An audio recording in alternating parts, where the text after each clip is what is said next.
Let's see how this works. Oh, wow, there it goes. It popped up. Popped up? Mm-hmm. Yes. Very good. Setting up your meeting for Facebook Live. Let's see here. Oh, is it already going? Yeah, it says it's on live on Facebook in the corner of mine. Oh my goodness. Well, that's good. Okay. Yeah. Live now. So I think I'll just press play. Maybe. Assuming we'll get as many views as like Kylie Jenner here, probably, right? We're gonna Yeah. Oh, here we go. I see it. All right. Well, I'm going to look at the Zoom, not the Facebook, but. Oh, okay. I see. I got to mute myself on. Hey, you're echoing a little bit there. Yeah. There we go. All right. Well, this is technology at its finest. Hey, everybody. This is Fridley Fridays. And we'll try to make this as informal as possible. But I just wanted to say thank you for listening to this live or taped. And check out the first Fridley Fridays on Instagram Live. But we're moving to Facebook because I think it's just more accessible for a lot more people. And we can add more guests. So last week we did Carrie Kern, now known as Carrie Gaynor. And Kurt Gaynor was there, and special guest Casey Hoekstra from the 06 graduating class. But today I have a classmate, Steve Jacobson. 04. Yes. So Steve, this is a virtual reunion, essentially. We have some guests coming on later. You don't know who they are. Maybe you do. I don't know. We'll find out. And so hopefully that's part of the fun. But yeah, everybody who's watching, I encourage you, if you have any questions for Steve throughout this whole process, please say something. Kate Buchan already said something. Sorry, it's Kate Buchan now. We got to catch up, Kate. I got to change your name. Speaking of names, I'll shut up in a second, but we have Steve Jacobson, also known as Scuba, Scoobs. Also, Scuba, I want to ask you this question because I've always wanted to ask it of you. You had a nickname in middle school that I think I wouldn't like, but you seem to embrace it in some level. Do you remember that nickname? My nickname in middle school, it wasn't Scuba, was it? No, I don't think so. I don't remember. You'll have to remind me and bring up some horrible memories probably here. What was this? Is a horrible memory, maybe. I don't know. Maybe it's funny. Maybe I don't. But it was Zit Beard. Do you remember? Oh that? Yeah, it was. Thank you for bringing that out the gate right away. Yeah, that wasn't middle school. I think into early high school. Yeah. What did now? Regular beard as opposed to acne face beard. Yeah. Right. Did you hate that? Yeah, I remember. I do remember that. Quite well. That's one of my favorite memories of middle school and high school. Because it was a nickname brought up by your friends. So is it? Well, I always want to know how you actually felt about it. Well, it wasn't an endearing quote. I don't think it was an endearing name really, but I look back at it now. It's like, yeah, it's funny because it's happened when I was it was all the way until like 10th grade probably. So yeah, it was pretty interesting to get that. I don't know who was first. I think it was probably Seth DeLorme or someone along those lines that brought it up, and then it stuck. Right. Transition into Scuba, which I liked better. Obviously. That's because Steve, wasn't there a Scuba Steve in some sort of movie? Oh, it was Big Daddy. Big Daddy. It was 1999, Big Daddy. It was 6th grade I got that nickname, and I had to help transition it into college too. So it was always fun. I had to bring that up and transition it into a new group of friends. That was always fun. Hey, call me this, by the way. Like, that was a very awkward transition. Well, you can't give yourself nicknames, but who gave you the nickname Scuba Steve?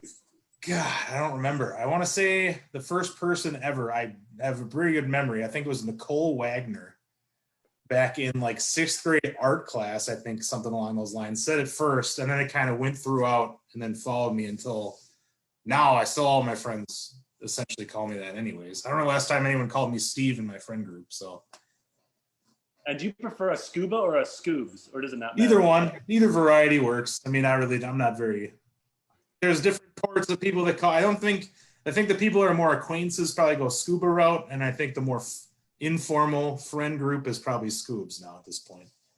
Yeah, I got you. Okay, all right, this is good. Well, Scoobs, I remember middle school specifically because I want to throw you out something to you. Steve and I collected basketball cards, and I still collect basketball cards, except in the vintage variety. But I was They're looking through the roof card. now. They're expensive now. Everyone's going for them. Every store is sold out. It's insane.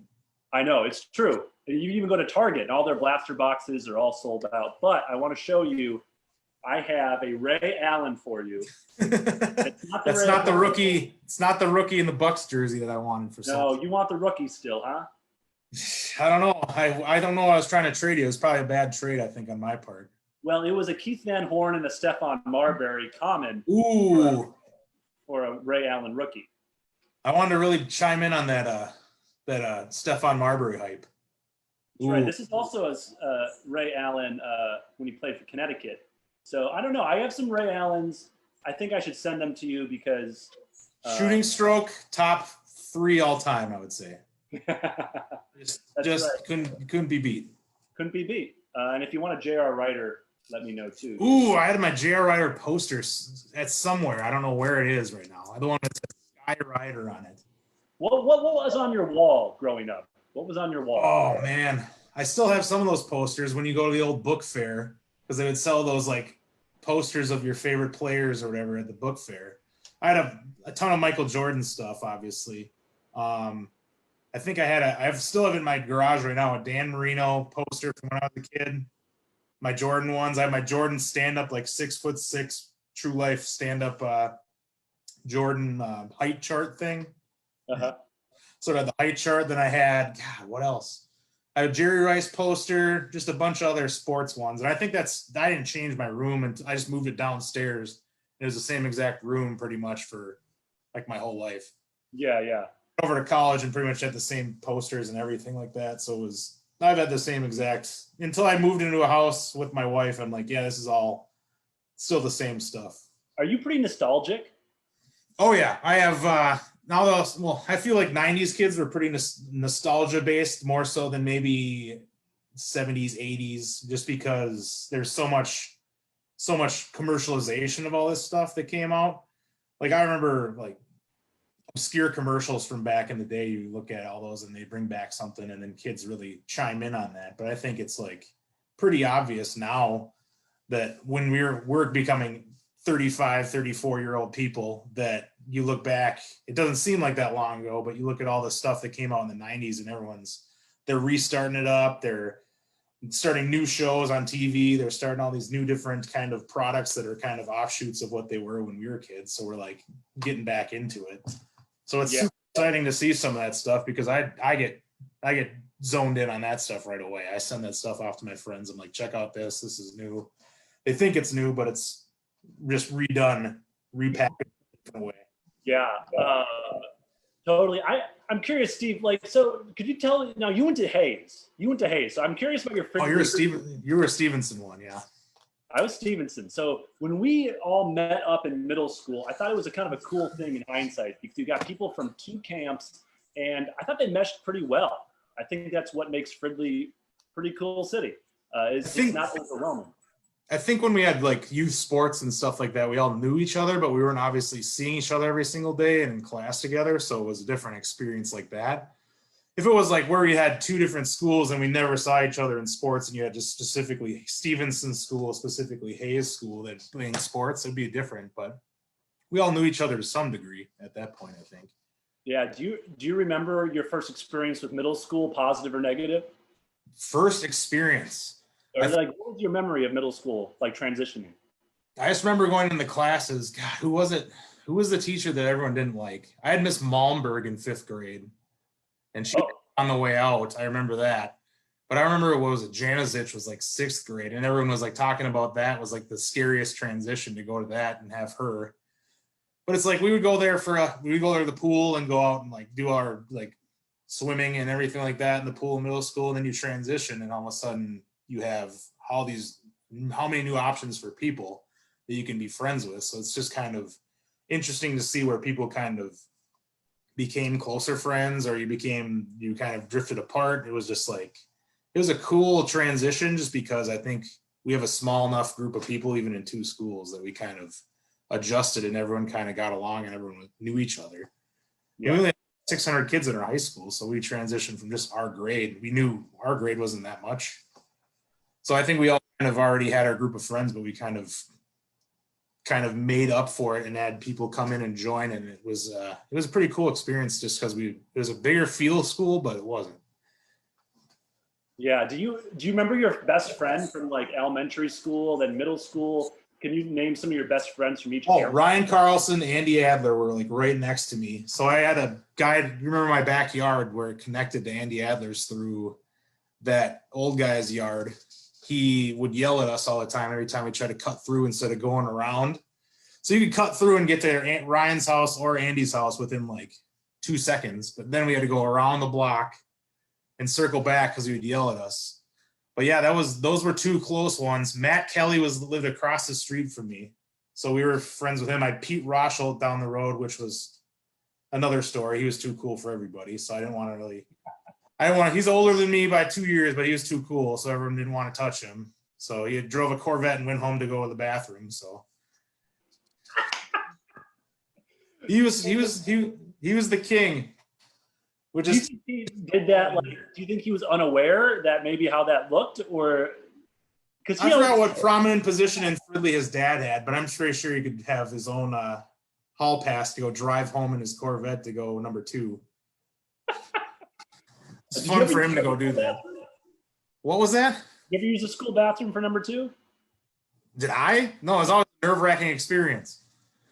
Because you would have to find the most obscure bathroom possible to go, and then you'd have to wait and see if people would come in, and then you'd have like the rush of people from a break on lunch or something like that, or you'd have like a group of kids walk through, and then you're kind of stuck. It's got to be as quiet as possible once like 3 kids come in, because that was taboo. Apparently, you can't do that in school. Nope. So wait, now were like Ryan and Andy Adler, were they kind of your friends also in middle school, or did that transition? Oh, that was all the way through, obviously, in middle school, because we lived right next to each other. But then it was like Seth DeLorme, I think Danny Nalepka was along those lines in middle school. We had Corey Donnelly. All those people really were the ones that were really good friends probably throughout. And I still talk. It's gotten down a lot more since, Andy lives in another country, so it's a little bit different. But Ryan and Corey and Seth, I still talk to pretty frequently. So it's in that age, I think you were more so in your group of friends in middle school. You didn't spread too far out in other grades, I think. It was mostly just sticking with that group of friends for the most part. So those guys carried over for a while.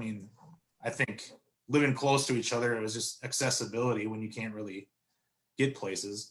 Asking your parents to give you a ride somewhere was always a pain, because then you have someone have to come pick you up too, and then they didn't want to do that. So yeah. To be able to bike ride to your friend's house or walk to your friend's house was a key component of friend, I think. Just geographic location solely. And whoever was willing to ride their bikes. Yeah, there's some people on the outskirts. You didn't want to ride your bike too far out of the way. You go all the way over to like Nick Montague's house, drive that's like a 10-mile bike ride for you. Like, yeah, we're gonna stay here for a little while just because it's a little bit closer. Yeah, and I live by Nick Montague, and I didn't go anywhere on my bike unless I was wearing a helmet, which I was too embarrassed to wear half the time. So I didn't really go places. Yeah, I think there's a certain age where your parents maybe didn't care if you wore one. I don't know if your parents were on top of you for wearing a helmet all the time, but until what? Now still do? Yeah, through middle school at least. I've known a lot of people who got hit by cars over the last couple of years, so it makes me think I got pretty lucky, because I saw Ryan get hit by a car on University one time, and that was bad. Rovan got hit by a car a couple years ago in Minneapolis, so it's maybe we're probably better off to wear a nerdy helmet than about it, but it was always not cool to wear your helmet. That's the thing, is the whole not cool thing, I think, really affects you as a middle schooler and high schooler. And it sucks. It does. In hindsight, that's what I regret the most. Who cares about being cool? Well, you had to have the starter jacket. You had to have the cool stuff. I think yo-yos were cool for 2 months for some reason. Yeah. This isn't cool at all. This is I look back at it, I'm yo-yos are kind of nerdy, but might as well just off the devil sticks or whatever. That's the cool thing to do. The sticks? Oh yeah, that's pretty much on the par with coolness, yo-yos and devil sticks. Oh my goodness. And Pogs back in 3rd grade, I remember. Pogs were great. You play for keeps. Remember playing for keeps? You'd lose your favorite poison Pog. You'd be like, oh. Dude, I don't know. I could never play for keeps because I was too afraid of losing them. I wasn't good enough. You don't throw out your favorite Pogs, though. That's the thing. You didn't want to throw out your cool poison ones or whatever other ones were cool at the time. I forget which ones were even the thing. Yeah. I'm somewhere around here. I don't know where. I had the sweet like buzzsaw slammer that would like destroy every single Pog that you threw it on. Like, they're illegal. That's what I said. Yeah, you can't do that. It dents your Pogs. Exactly. Anything that dents your Pogs, it's illegal. No, get it out of here. Or you got the ones that are stacked like this high. Like drop it on there and just plop it right on, and it doesn't. Oh, that requires a lot of talent. Right. Yeah. I know in Stevenson, Ken Glyden and Nelson Foley were the Pog All-Stars. Were there Pog All-Stars at Hayes? I don't think we played enough. I think, God, I just remember playing with our group of friends. Yohei was up there. I think Yohei Ishibashi was a big Pog person because he had always had the most advanced toys because he'd bring over the Japanese stuff, and it'd be like everyone would look at his lunch back in elementary school. He'd have like the shrimp with the eyeballs in it, and he'd have all this cool toys and stuff he'd bring over, and we're like in awe of the advances of their toys. You're like, all right, this is a little bit. We just got milk bottle caps and metal pieces that we're slamming here. That was the weirdest trend I think ever. I don't even remember why that got popular. That's so crazy that it happened so fast, and it was just a huge thing. Yeah. Steve, I'm going to go to Facebook just to see if there's anyone who asked any questions. Here we go. This is good. We got some good stuff. We have Nick Kroger said, did Kleina really beat Jimmy Rue in a race when he ran backwards and Jimmy forwards? Coach Kleina probably won. I don't remember exactly. Jimmy was more quick twitch athleticism than straight line speed, so maybe it was true. But I guess it was more of an ego thing for him to kind of get that W for Jimmy wasn't even that fast. I don't think he ran like a super quick 100 time or anything like that. He was more elusive, wasn't he? Yes, very elusive. He would never come in and lift weights once, and he's like one of the strongest kids on the team. The entire summer, wouldn't go at all, and then come in and squat and bench like more than anyone else on the team. It's like, all right, this is not fair, but all right. No, Kleina had his own thing. Mike George who's now the principal, I think, at Champlin, and then go back down the line of all the football coaches. One of my coworkers knows through her kids at Elk River is Mike Cunningham. He's the athletic director at Elk River now. Oh. So she said, I told her to say hi to me to Mike, and he said, "Oh my God, Scuba!" Like he still apparently has a problem with me. So, what's his problem with you?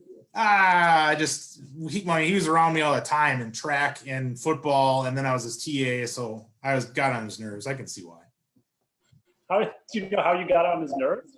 Oh, I probably got irritating back then, for sure, because that was definitely something I remember. He would just get irritated with all of us, me, Seth, like Wilt Fang, everyone. He'd just be the whole offensive line group. He would just get annoyed with. He's a very easily annoyed guy, I think, though, too, when it comes to dealing with kids. Yeah. He's around forever. I mean, he didn't get rid of us for 3 years, so. Or his TA or 2 sports, like you're around him pretty much every day of the week for the entire year. So, are those some of the most fond memories you have from high school or football? Well, not really. I mean, senior year we won 2 games, and I think Totino Grace beat us by 50 points my last game, so that wasn't fun.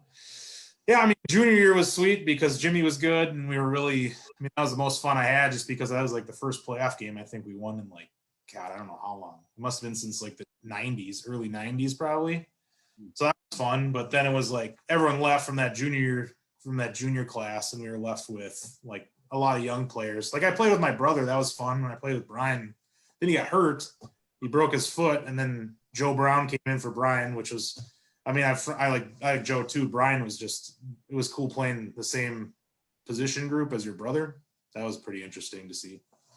Yeah. And so what are some of your fondest memories from Fridley High School? Fridley High School memories. I'd say you go back just probably, God, I'm going to think about most obscure things possible. Junior year was very interesting when we go around the teepeeing thing with the cheerleaders would come to your house and try to teep you and you'd wait and then you'd try to go on the offensive and stuff like that. The boxing stuff at Miller's house was always exciting, except when you get rocked by Seth. And I think I had a bloody nose for probably about an hour after you rocked me in a boxing match there. But Who challenged who? Seth Delorme, he caught me with a pretty good uppercut right in my nose. And I was like, all right. Who challenged who? Did one of you challenge each other? I think we just wanted to each other because we were really good friends then. So it was like, we just really wanted to go at it. Plus we'd always pretty much like try to beat each other up anyways, most part. So I don't really try it out. No, those were a very unique experience at Fridley, I think, when you had those things. You can't, I mean, it wasn't like a major city, so you didn't have a lot of things to do. So you kind of had to make do and kind of make your own memories by doing fun things that are just kind of off the wall. Like the ones where on homecoming, you'd always have those fun times where basketball games, honestly, was probably like my favorite thing to go to because I love basketball. I wasn't good. I was 6 foot, like 300 pounds. So it's like, I probably couldn't play any position that I could play in high school basketball, but those games were always fun because you guys were always good. And I have friends with everybody on the team pretty much. So it was like, those are one of my best memories is supporting other people because I never got to do that in football. So as basketball, you kind of had more of a connection because it was probably my second favorite sport. So watching was always fun because that was probably like since sophomore year when we went to Hill Murray and beat. No, it was freshman year we went to Hill Murray. Oh, goodness. Yeah, freshman year with Lacey and Ben McDonald. That was freshman year. That was it depends, I guess. It was freshman because I remember I had my Michael Jordan Wizards jersey on. Bill Celine got his head slammed in a door in the parking lot from guys wanting to fight us. So we had to Ooh. That was a good one. That was a good one. That was a good one. No, that was traveled with the team too, because that's pretty unique. A lot of people don't travel with teams, and I wish I could have traveled with the football team more. But again, when you have parents and you don't have a way to get there that aren't going to take you there, then no. We played out there sometimes too, like Benilde, St. Margaret. I mean, you have to go all the way out to St. Louis Park, play it out in Mound. I mean, Mound was a weird kind of why that was Metro Alliance. It's like you had to go all the way out to Mound, Westonka for games. That was always a long trip. But most part, I mean, Columbia Heights was close. St. Anthony's out there. I don't think we ever played at St. Anthony though, but their field got flooded on their homecoming and they had to go come play their homecoming at Fridley. I remember that. That would have been brutal. Imagine that was homecoming. Like, oh, sorry, you got to go play at Fridley. Right. Do you remember any teachers that you really liked or teachers you didn't like? Myra was always great. Miss Rintala was always great. Frau Honka, obviously you and I have experienced the Frau. I was a kind of a jerk to her sometimes, but she was one of the best ones I had for a teacher. Mr. Berger, I wasn't in band entirely, but I talked to Mr. Berger at a game, I think last year, and talked about how much he helped me with stuff because I played tuba and I played bass. So it was like, I wouldn't have known either one of those things if it wasn't for him. So it's sad now that I probably couldn't even read sheet music. If you put it in front of me, I probably couldn't even read it right now, which is brutal because I was actually decent at tuba, but it's like, I couldn't even look at it and tell you what I'm looking at anymore. Like I don't even know where to. It's insane how much that you click it in your brain. Like this is something you practice all the time and you stop doing it. You just completely lose it. Yeah. Did you own your own or did you have the schools? Own my own tuba? Come on, man. Do you think I have them? You know how much tubas were? No idea. They were like hundreds upon hundreds of dollars for tubas. It's a lot of grass. No, they were always super expensive. So they only had like 2 or 3 tubas at the school. And you just had to buy your own mouthpiece? Is that what the deal was? I think so. That was the only thing. Yeah, I don't think I used the school's mouthpiece because that's kind of disgusting. A lot of saliva in those tubas too, so it's pretty gross overall. Back in the day, you just drop that big. You had to pour the take out part of it and pour it out. Yeah. Yeah. No, I wouldn't want to be using someone else's mouthpiece. I don't think. Now, so how did you choose tuba? Was it suggested to you? It was originally baritone, so you had Noel Thompson, and it was me. I think Kareem had baritone, so baritone was the starter one. I think they just go with how you look, and then that's what they do. I don't know if you remember this. I think it might have been we were watching it in band one time. I think you might have been there. We were watching Mr. Holland's Opus.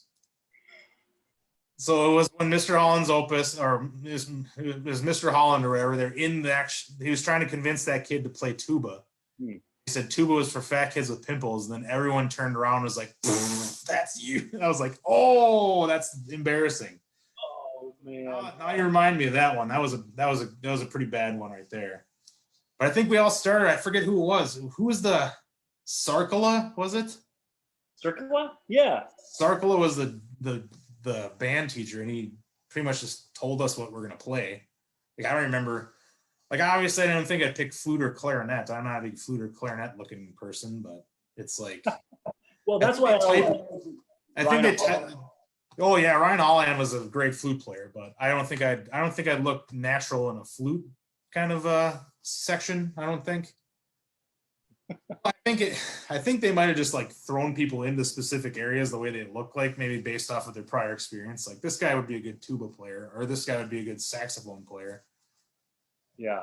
Yeah, I remember like some people could play like a reed instrument and some people were better with the brass. And so that was one of them. I remember like I had a tough time blowing into a brass. So, they're like, well, I was like, what's the coolest woodwind? Saxophone. So that's how I Oh yeah, I mean, without question. But percussion people were always so full of themselves that percussion, like, I feel like people in percussion were just like, yeah, we're better than you type of thing, which I feel is not true. So call Chris Amok if you want, or call out who else, Danny Halverson. Who else can you on the list? Wait, no, all those guys were hockey guys. Did you not get along? Did you clash with the hockey guys? Didn't even have a hockey team by the time we were seniors. I think it might have got. Yeah, I don't know. I didn't have any problem with hockey players because our hockey program was irrelevant. We had to combine 3 schools to have hockey. Yeah, that's true. But that's embarrassing enough as it is. So it was. I remember. Well, I never watched a hockey game once in my life in high school. So I don't know if you even had a team by then. Yeah. Not to call them out. I'm not starting beef now in 2020 with former hockey players. Yeah. Well, I remember like at some point I was really good friends with Danny Halverson, but it shifted. And I think one of the shifts was he became more friends with more hockey players. And I think there's a certain roughness to hockey that is kind of like you got a chip on your shoulder. And I think Chris Amok always kind of had a chip on his shoulder. And so sometimes came out occasionally. And, who knows? I might have been annoying because I was like, hey, I was probably annoying. Yeah, there was some conflict. And, I bet now everything's it doesn't matter. But it's a little more niche of a sport. There's a little more tradition in it. There's a little more like you've been playing this probably for like a long time. You don't just pick up hockey usually. It's usually something you've been doing since you were like super young, unlike some people would go start a sport later in their life and be fine with it. But then you have the people that are so ingrained in the actual, like, your family has to be a hockey family, like your brother or your sister or father or whatever, and then it kind of carries on. That's like my wife's family. They're all into hockey and I'm not. I'm like, well, we'll see if my son will be able to even play hockey because I don't even know if I could skate right now, to be honest with you. Right. I can lace any skates on and get any ice and even actually move. Probably not. Right. Yeah. I remember on skates. That was my problem. I remember rollerblading. Me and Adler and Carlson, we used to go to the Metrodome and rollerblade. I felt like I was decent at rollerblading, but that was on a flat oval surface or circular surface. So I was like, oh, I'm really good because I can go flat surface and go around in a circle. But not like I'm going downhill or doing any tricks or anything. I'm just going around in a circle and not hitting people. Like, wow, I'm very good at rollerblading now. Like, right. It's a way different skill. Cheapskate. Oh yeah, cheapskate. Remember when Alicia Jurgensen broke her arm and laid on the ground there, cheapskate, for probably like 45 minutes before they had help come? I know, that was brutal. Looking back then, you're like, maybe we should have done a little more than let her just lay there. But yeah. Do you have any regrets from high school or middle school? Anything you can remember? Regrets from high school or middle school? I would say, Or elementary.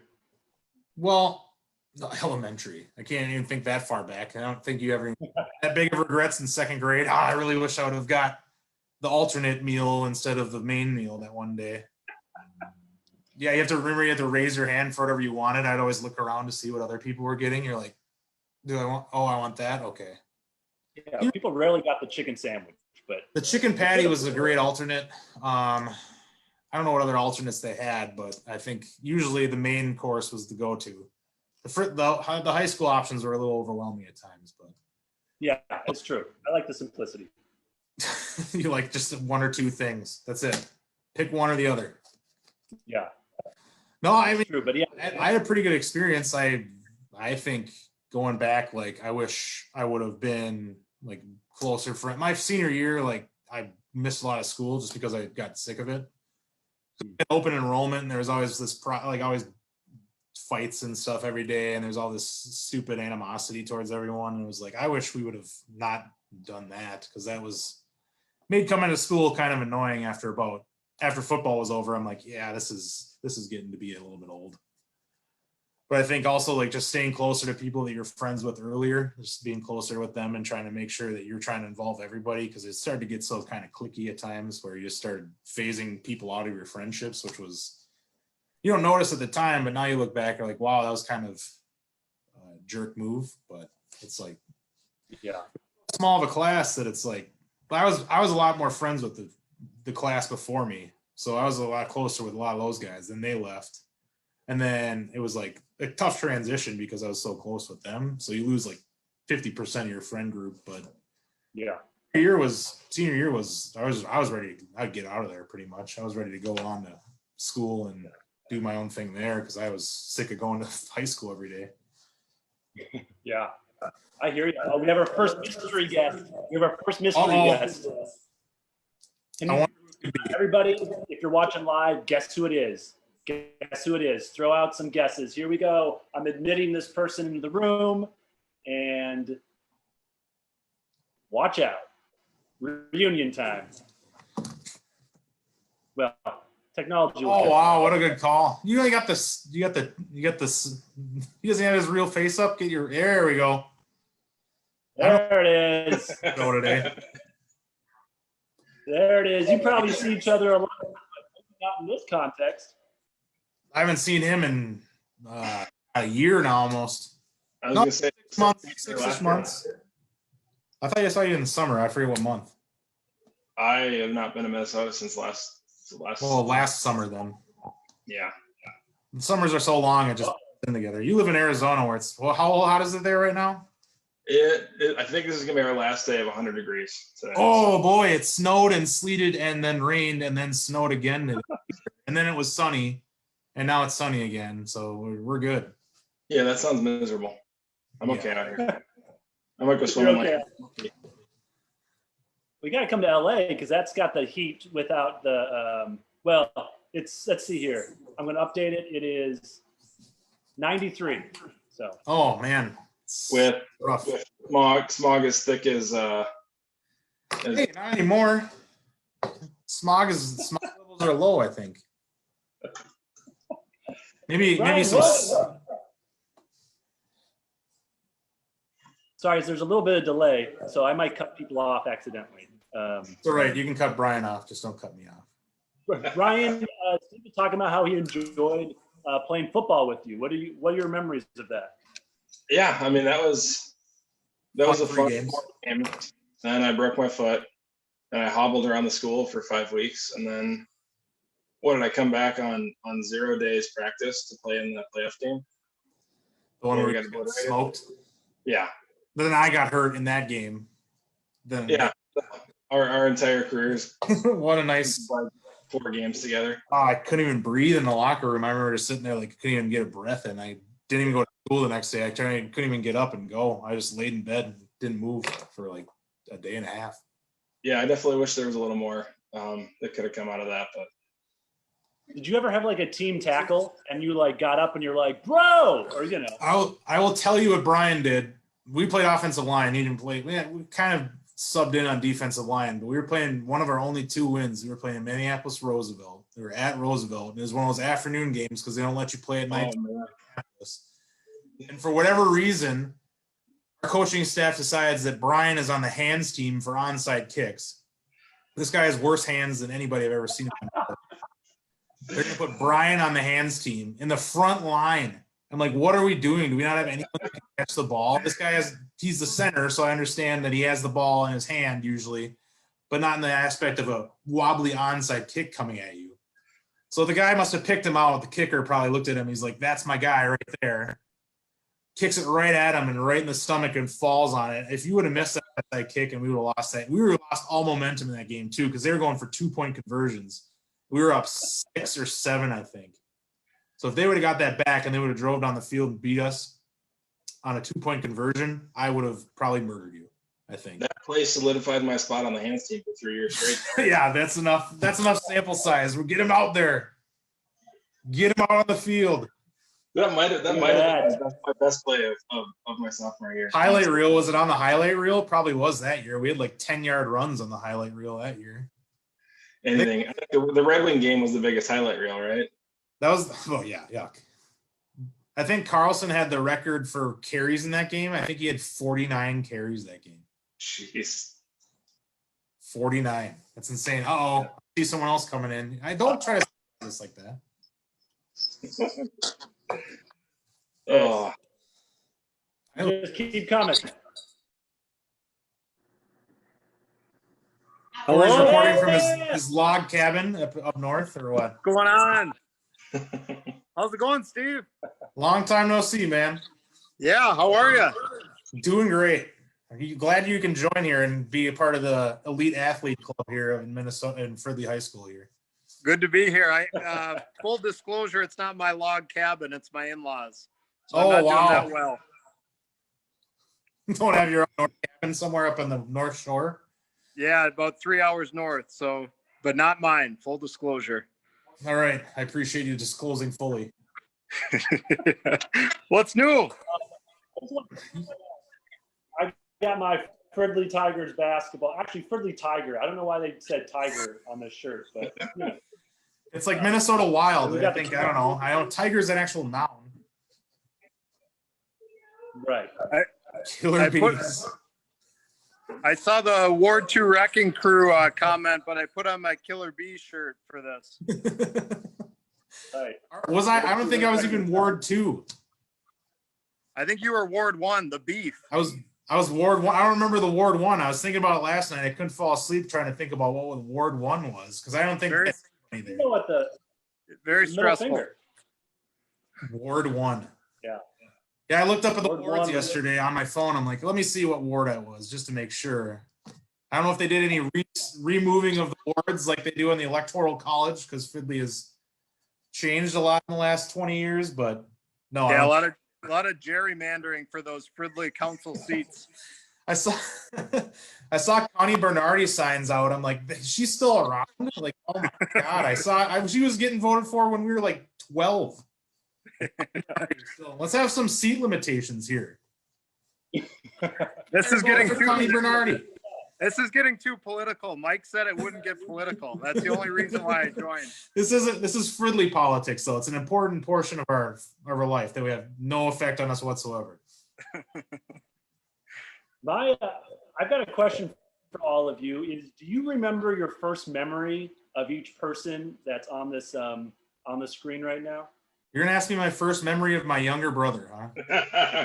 It's kind of a. Oh, I remember when I was 2 and he was born. No, I would Just any memory at all based kick on to one of the Corey people on this here. one because I want to see if this is the same one as he would say with me. But Yeah, I don't know the first one. It might have been at Fridley 49ers days or maybe on we rode the same bus, so it could have been the bus rides. I remember a ton of time just spent at your house, right? Getting off the bus and running and going to play 21 or, milk challenges, but I don't remember the first time. I think Josh McCara was a part of that milk challenge for whatever reason. I don't know why he was involved with that. I don't know. It's an interesting. That's probably why he Just the wasn't people. involved after that. He thought, he saw what we were doing and is like, no, I'll pass. I almost polished off that full whole milk gallon. I don't know how, but that was disgusting. Didn't Ryan do it? Or did you? No, finish? I don't think Brian. As Seth, it was me, Seth, and I forget who else. I thought it was Andy and Ryan as well. And I thought Ryan like finished it, but maybe not. No, they all didn't make it. Yeah. I just didn't finish it because it got warm at the end. I'm like, all right, this is getting a little disgusting. Yeah. Whatever jackass came out, like, oh, let's see what stupid stuff we can do today. We definitely were influenced by that for some reason. Steve, do you remember? I think you were in third and I was in first grade, and somebody was picking on you on the way to the walking home from school, and I charged it, tried to spear him. I don't even remember who it was. Remember, I got in trouble for that. I had to go to the principal's office and everything. Mom had to come in. I think that was the only time that you've ever like done that in your life with me. Got in a fight, yeah. Now adults, but like it was probably with Peter Roschel. Oh yeah, you probably wanted to take him out. Peter Roschel when he was in fifth grade, when my brother was in first grade. I had beef with Pete Roschel. I thought I don't know why you were on our bus route. That's the most obscure area to have a bus route. Yeah. They would drop off like 90% of the kids, and then we would like go way out. And then they'd be like just like me and Rob Nordstrom left. Yeah. I remember we would get picked up. We would get picked up on Carlson's corner, and his mom would come out like when he forgot something in her like robe. Stop. Mom, get out of here. You're just like I actually don't even I don't know why I didn't go to Hayes though. If that was my bus route, I was closer to that than I was to Stevenson. There must have been just something to do with the actual cutoff area. I don't even remember what it looks like because Fridley's like elongated, a super long, skinny city. I'm guessing it was Connie Bernardi's doing. Yeah, appreciate it, Connie. Let's vote her out here. Let's get her out of here. Term limits. Yeah, Corey, if you want to know what she's even going for. I saw a sign. I'm like, what year is it? Where am I? I don't even remember. I don't think she's run. I think she's run unopposed for like 25 years. I don't know. Who knows? We just know it's time to oppose her. Yeah, let's get her out of here. I don't like her policies. We had a question from someone on Facebook.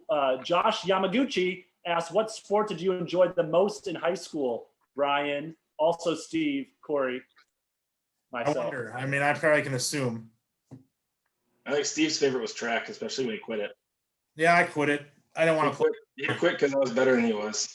Yeah, probably. No, I didn't really feel like doing that because I was transitioning to play college football, so I didn't want to do it anymore. Didn't want to really play anymore. Plus, it was, I don't know. It was a reason for me to get out of weight training, essentially. Yeah. And anything at that point, I'm like, oh, wow, I don't have to go to weight training with Mike George anymore. Great. I'm gonna quit everything and just go on. I want to. To be early is to be on time. To be on time is to be late. To be late is to be forgotten. Thank you. That was inspiring. You gave me like chills thinking about that. Oh, jeez. He would say that to me whenever I was late. Which was often? Stuff. That's all I get. Yeah, I used to book the we used to be in a golf league, and he just like railed on me for missing weight training. I was like 120 pounds. Like the weights weren't doing a whole lot for me. They're very inconsistent with their approach because Jimmy, like I said earlier, would miss the entire summer of weight training, and they're not going to bench Jimmy. But then some other people don't show up. Stefan Kosick wasn't showing up. Rovin wasn't showing up. They started still. I showed up. I missed one day, I think, one summer, and he called me on my house phone. He said, get here. So I show up to the second session, and he makes me run after weight training because I missed the first session. I'm like, this is so inconsistent. Like, your guys' ability to even discipline anybody here is so inconsistent. Come on. Yeah, I got chewed out the first week of football every single year because I took a week off to go to Redeemer to go up to Faith Haven. That was a big conflict, even for basketball season. We had a tournament in late December, and I remember Jared Glesney. I would always choose basketball first, but I tried to make both work. It I mean, Kinda like Jared kind of had somebody in his family telling him he kind of had to go to church camp. So I think he's got a pass though. If it's Jared, I think he wouldn't have to. He's like born into it, so I think he got like a free pass. Yeah. Like, here you go. This is like this is instilled in you. You're gonna make it. You'll be fine. Corey, Favorite? I'm assuming basketball for Corey. Obviously, I'm assuming tennis. Tennis is a late thing for you. Yeah, I was gonna say basketball was obviously my main sport, but I love tennis. I love the shortened season. It's like a 6-week season that you don't have to train for, you don't have to prep for, and it was just like plug and play, super easy, which was actually kind of nice. I think when I was in your gym, class when I forget what teacher said that. I don't know, it was whatever teacher it was. You should join tennis. Like, oh yeah, maybe I will. And then you did, and I was like, that's like so random that like just playing something just casually in a gym class, and then you actually playing on the team. Like, it was just a weird. I was like, how did you just pull this up and just? I'm good at it now, so. I ended up, I mean, I played a lot of racquetball as a kid, but I ended up playing it in college too. And the funny, you remember Jay Hegestead, he's a year younger than us. Yeah. He never played it in high school. And then he came to Morris with me, and he was my doubles partner. So we're both playing it together in college. He's never played before. So yeah, it's a sport you didn't really need a lot of background in, which was nice. It's still crazy that you can just pick it up and then be good enough to play at that level. Like, it's Well, once you played against like Orno, you'd realize how we're outmatched, but we can handle everyone else in the conference. I think Mount Westonka was still using probably like oars from like boats or something. Or did they have the technology to be able to play? No, they used oars. Okay. Yeah. I figured as much. No, I remember specifically Seth DeLorme killing you like 2 times in two different gym settings. That bad boy was brutal. Yeah. Or when he was playing goalie in floor hockey. I would have sued the school personally for that. That was a malfunction from the Yeah. So Seth goes out to flip out the puck that was coming at the net, and Corey's like crashing the net, and the top comes off the big plastic goalie stick right in the face. And he fell over, and then there's a pool of blood on the back gym. So the like kind of weird floor gym that we had before. And I definitely was in shock of that one because I saw that. Yeah, I think I kind of blacked out on that one. I don't remember that one as much, but I remember when he took out my arm. What I remember about that is as soon as I'm on the ground with a shattered arm, he's kicking me in the stomach saying, "Get up, like quit faking it." And my arm's like, I mean, just numb. And I knew it was bad. And I think he felt bad, but he had it out for me for sure. I don't know if he ended up just hating me or what, but once you start playing, like I would play at the juvenile center when I worked there for a while with kids, and I'd play with like staff that didn't know how to play basketball. Like, I was never great at it, but I understand the basic concepts of basketball. You play with them, and it's just like they don't know what they're doing. So even something like that, you can get pretty hurt just by them like playing like normal, like not basketball rules. Like or if you get enough adrenaline going in you for whatever reason, trying to block your shot, and then you missed a year of basketball, didn't you? Yeah, I missed all like freshman year.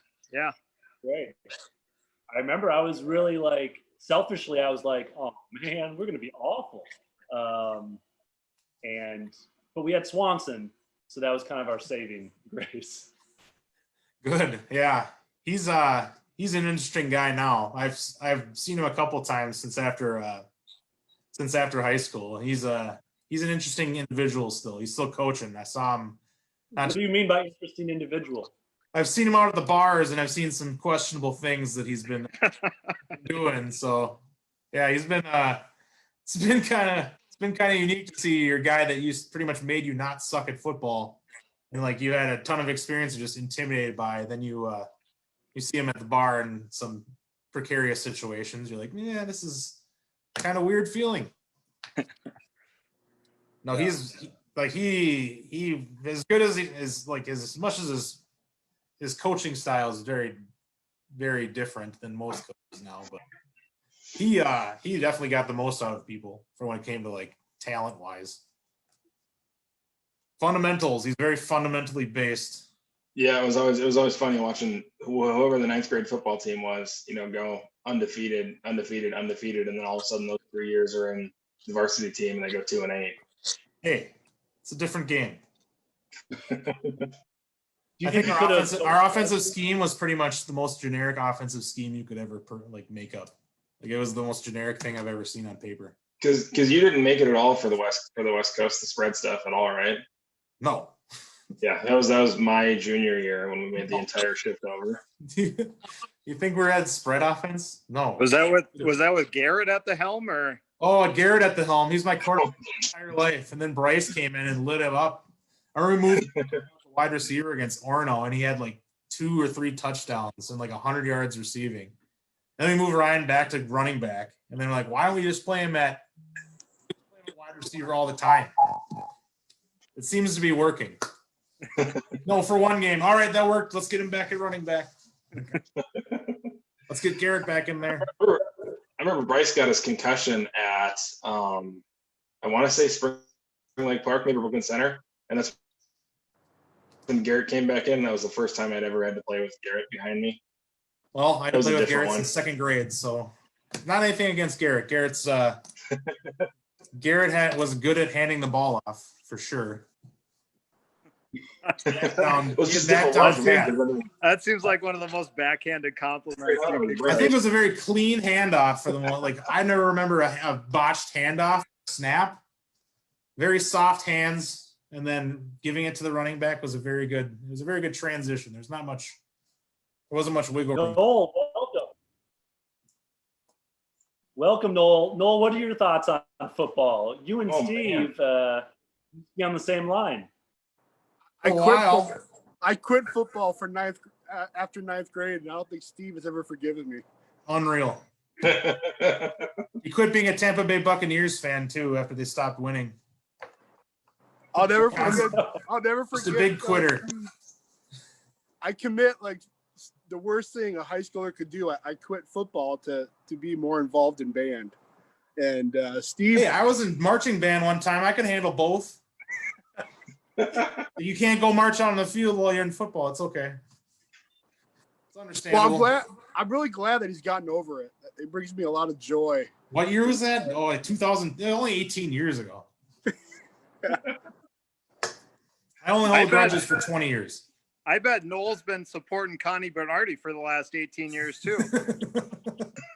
I did try to run for mayor for Fridley in 2006, I think. How'd it go? How'd it go? It's funny. I checked the Facebook page like a month ago, and it's still up. And Corey Wong was my campaign manager, and he. Well, if it was Corey Wong now versus Corey Wong then, he'd have a shot. Ahead of my time. Yes, you are a great identifier of talent, obviously. Would you say that you discovered him? Would you say that you discovered Corey Wong on the record? Right? It's funny. I remember Corey Wong playing clarinet. So. Oh boy, you're ruining any kind of clout he has right now. He's not going to be getting in for late night shows anytime soon with this clarinet news, man. Yeah. Well. We were talking about before where we transitioned to baritone. We have a similar body style a little bit.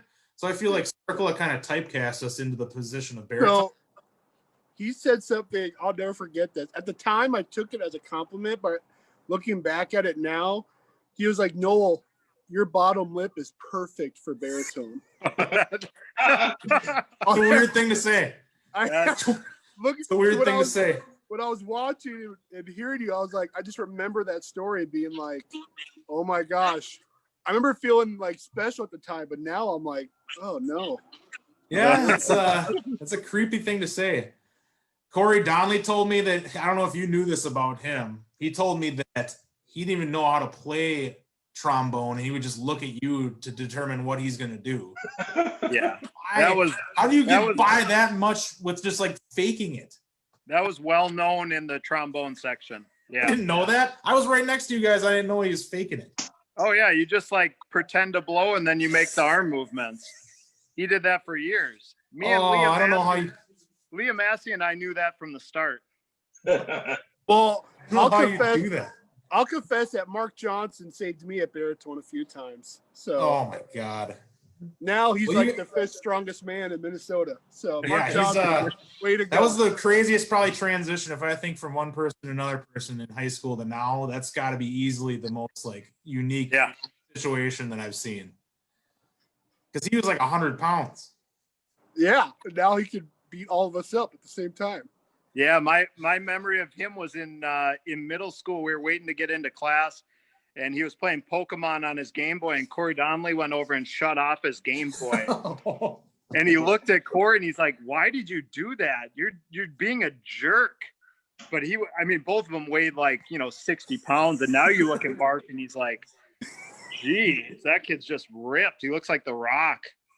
He's Just throwing to rocks look at- over 12-foot walls. I think his legs probably right now weigh more than he did as high school. Weigh both of his legs. He's definitely more than he was.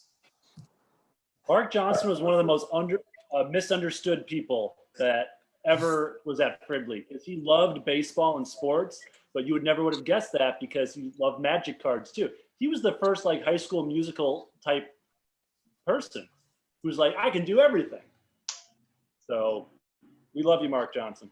Love you, Mark. He just had a baby too, so congrats on that. Oh, nice.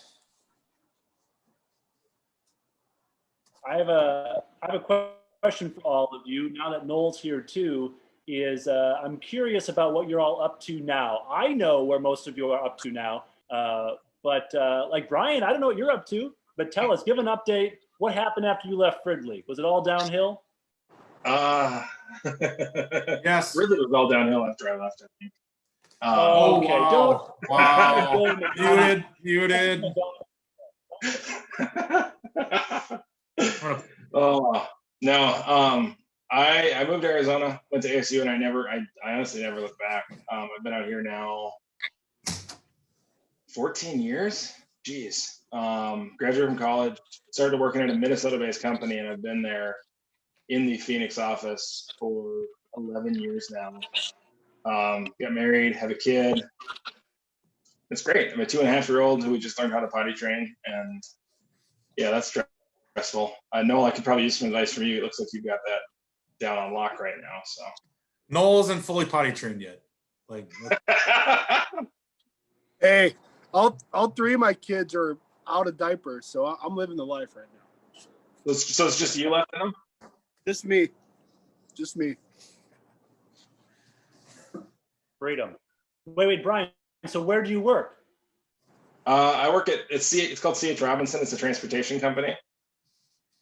So for the last 6 months, I've been doing nothing but shipping medical equipment and COVID tests and all that stuff. So it's been kind of insane. Yeah, that's an important job. Good work. It has its moments. The 4 a.m. conference calls are not my favorite, but yeah. figure it out. 4 a.m. Why? Because it's in. Because we live on the best coast. But you're And on the coast. everybody else on the East Coast. Oh, East Coast. Yeah. Yeah. I hear you. Awesome, Brian. I'll Nice. play West Coast from I like Arizona. it. What was that? I'll claim West Coast in Arizona. Yeah. Okay. All right. Plus, Hey. plus honestly, the earthquake you guys have, I get beachfront property. So All right, Snoop Dogg. Let's calm down here. So yeah, Brian, you're loving Arizona, so you're not leaving anytime soon. no, Steve, don't tell Mom. I'm not coming back anytime soon. I had a feeling that was the case since you haven't been back in 14 years. I had a feeling you were a weird inkling that I had that was like, yeah, maybe he's not going to come back. All right. So yes, who's next? Tell us what we're up to for all the fans watching this, all the Fridley fans. I can go. That's all right. Yeah. I approve. I don't want to interrupt you guys. I'm actually a campaign manager for Connie Bernardi, so no, it's a lifetime gig. I'm set for life. No, I graduated from Eau Claire in 2008. Juvenile center in Lino Lakes, like a maximum security jail, or pretty much like treatment program based place for kids. So I worked there for like 8 years, and now I've been working as a probation officer, and I work in Fridley, Columbia Heights, and Spring Lake Park and Hilltop. So I work with adults that are high risk offenders, probation and parole. So I get people that are sentenced when they're out of court, so they get probation, or I get people that are released from prison. So that's pretty interesting. Yeah, I imagine you got a lot of stories. Are they all? Yeah, private? the juvenile center had stories that were just kind of burned in your brain forever. So yeah, those were always working with kids that like we had kids from all over the state that came there, and it was maximum security. So the kids are there for. I've had kids there for murder. I've had kids there for like pretty serious offenses. And now I work with adults now, and it's a little bit nicer because I don't have to deal with the parent side of things as much. I still do, don't get me wrong, but it's a lot more me just being responsible for my own caseload, being responsible for making sure that these people are doing this versus where you have a bunch of staff at the juvenile center where you have to make sure things are getting done correctly. It was an insane couple years there at that place because I worked at the secure side, which is locked, and then I worked at the non-secure side, which is more like mental health based stuff. So I did a collection of both, but now I'm just working with like 60 some clients having my caseload, and we're having case plans and stuff and developing, like going to court if they have a violation. And then it's been tough now with COVID because we've had to shut down a lot of our stuff for a lot of period of time. So it's been interesting to kind of have to adjust with not a ton of idea on what we're doing here in the next couple months. So it's been pretty interesting, but for the most part, I've been working for Anoka County now for 10 years. So it's been a decade that I've been working here. Pretty fun. What got you into that? Well, I went Why to criminal justice in college. Yeah. My grandpa was a highway patrolman, and I was always interested in that kind of stuff. And I like wanted to be a police officer for a while for whatever reason, but it adjusted once I was in college because most of my courses were psychology, sociology, all the different kind of like liberal arts, different program, like different classes that aren't really necessarily law enforcement. So it kind of got me switching up a little bit. Plus, after college, I was like, I don't know what I'm going to do. They don't prep you for that once you transition with a criminal justice degree. You're like, I have no idea what I'm going to do. But then my mom worked with a person that knew the director at the juvenile center. So the director of the juvenile center knew my mom's coworker. So they got an interview there somehow. And I worked part-time for a year, and I had to work like 5 days a week, almost, if not more. Like I worked 30 days straight there, I think, one time.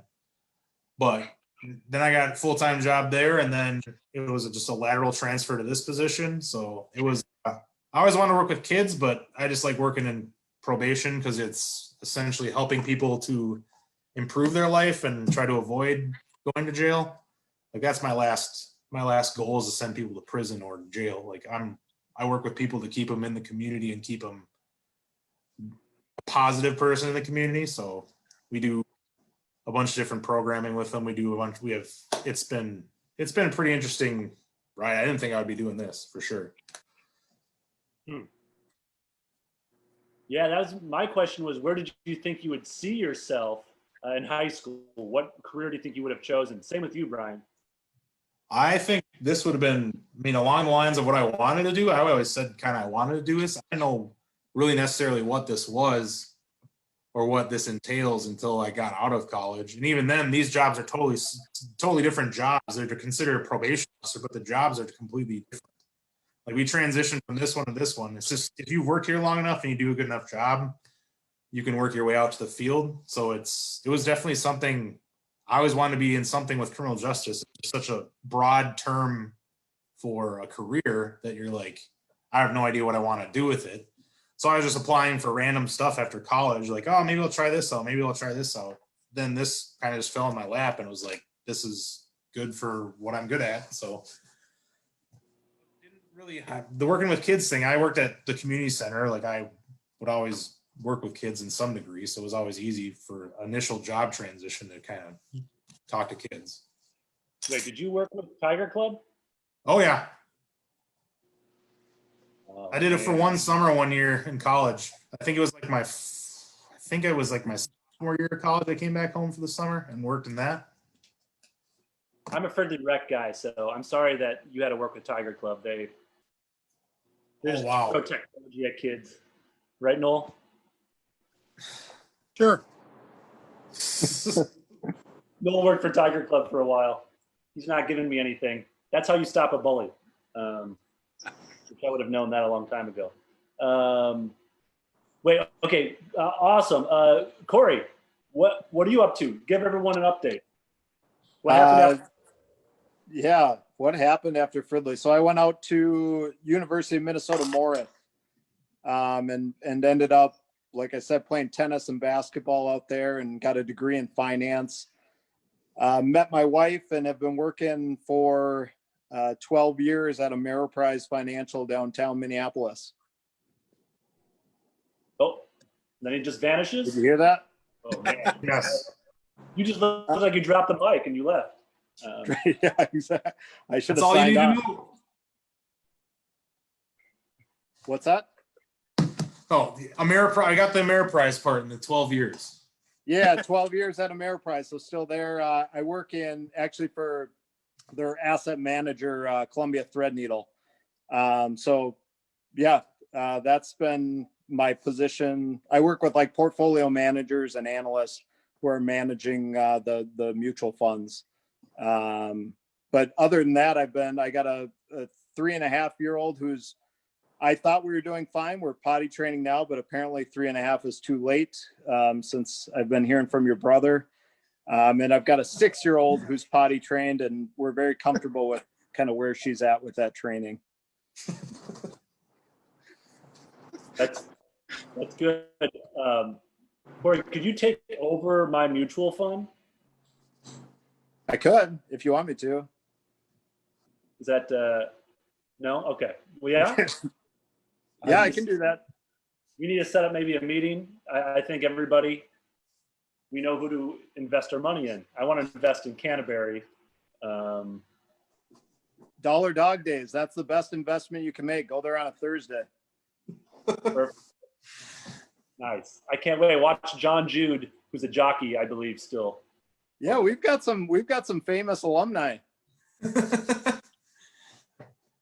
Somehow. We do. I don't know how he did it. Noel's buddy Patrick O'Brien might be the cream of the crop. Drafted number 13, Golden State Warriors. Yeah, great NBA career. West Street I think Townhomes. It's got to be a tie between him, Corey Wong, and Lene Olson. Lene Olson's up there. I think Mike's getting closer here. He's got Oh yeah, gosh, I'm hater. sorry, Mike, you're in that conversation. Sorry. If I don't, I if saw I'm your not the Wheel first of person. Fortune. I saw your Wheel of Fortune appearance. It's no 10 on top. Price is Right. Yeah. Flyleaf. What else? Oh we got? yeah, sorry. Price is Right. Those are Wheel- Leaf music video. And the fame. Although it was weird going back to Minnesota and seeing Chris Lindahl everywhere. That was a surprise for me. I told Mike about that. I don't think he even knew that. He's everywhere. He's got. I had no idea. Here, at least locally. No idea. You can't drive 2 miles without seeing his face. I almost said stupid face, but I said stupid. But Sick of seeing it. you can say it. It's oversaturation in my mind. But you know what? He's making the money, and that's his life goal. He's succeeding. He's trying to make friends from Fridley. He's not. Jeez, this is getting hot. Got Connie Bernardi steam yeah. and some Chris Lindahl steam. Let's keep going here. Let's just. Yeah, I'm I uncomfortable. don't count Patrick O'Brien as an alumni. He didn't go to our high school. Yeah. No, he skipped out. Went to Blaine. Probably a good move on his part. Didn't even get recruited by the U of M. Though. He didn't even get recruited by U of M. I don't think they even put in an offer towards him. No, went to Bradley. Yeah, I think the U of M offered their scholarship to, was it Mitch Lane? Mitch Leidner? No, Lane. Mitch Lane. Oh, Mitch Lane. Oh God. You remember That was him? I Oregon. think he used to drink a 2-liter gallon of milk at basketball instead of water. He would bring in a milk jug. That was his first mistake. Slow That down. That was a thing? How come I didn't hear about this? I would have ripped on them in high school then. Damn. A 2-liter. He brought a 2-liter of milk. So he took the gallon and then poured it into the 2-liter. He used to drink milk. I don't remember the gallon or the size. I just imagine him getting prepped for his practice and taking the gallon of milk, then pouring it into 2 liters. Must be a fan of the metric system, apparently. I don't know. There's a lot of people that moved to actually Fridley to play basketball, like Dan Parton, and then you had Stanford, which Noel and I were going through a yearbook because me and Noel see each other often. We were both in California, and Noel has his yearbooks that were shipped out, and it's a good stroll down memory lane. So Wow. Stanford, I don't know if you remember Stanford. Slur? How about Slur? Lure. Then there's also that one guy from Columbia Heights, Hill. His last name was Hill. What? Oh, man. I remember the game that stood out the most to me for you guys for basketball was the game where St. Anthony would hold it at half court. That stupid BS that they tried to pull. Oh, my God. That's probably my least favorite thing I've ever seen in my life. St. Anthony. Yeah, that was brutal. Like, what are they doing? Like, any coach that goes in and says they're going to do that technique should just be fired just because it's such a just terrible play. You had to instill zero confidence in the players. First quarter on 3 consecutive 3-pointers by Corey Kelsenberg. Well, they kept leaving you open. They would just, I don't know were they running zone that game or something? I don't remember them you guys even getting the ball for a possession, and then they're just would hold it. That's why they need shot clock in high school. Like, Yeah, they do. I think we had like 6 possessions in the first half. It was ridiculous. I mean, I can't imagine like being a fan and like paying $8 to go watch that. Like, I would have been booing too. if you paid me $8, I wouldn't go watch that. If you paid me a larger sum of money than $8, you would convince me to go watch that team do that. You guys are your senior year played Spring Lake Park, and then you lost to go to state by like what? I think like 6 points or something like that. It was a close game the entire game. 4? I watched the replay. It was on YouTube, I think. I watched the replay the other day. 39-35. Oh boy. Chris Hall, the big guy with the long hair I played football with in college, and I told him to like you to his face for that. I was a groomsman in his wedding. Oh, really? Yeah. He married like my wife's best friend. I played with him and his brother at Eau Claire when I played. Like I didn't play the full 4 years. I played like a year, and I'm like, yeah, my body is done. I don't know why, but yeah, he was. Him and his brother both played with me. I was like, that's interesting. Yeah. Yeah. Noel, what are you up to? What have you been up to since high school? I'm still crying over that Spring Lake Park loss in section final. I'm not over it yet. I would be too. I wanted this gym rats shirt that they get just because I really wanted that one of those shirts, or whatever the ones were, the basketball rat shirts. Gym rats. Yeah, you got it. Was that it? Oh, those are sweet. I just wanted one of those. Gym rat shirt. Thanks. I remember going to Mountain West Tonka and being like one of the only 5 fans there and just yelling at the top of my lungs and not making any friends.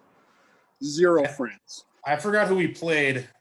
I don't know. I think it might have been Spring Lake Park at our place. Maybe I called ref a dingleberry, and they stopped the game.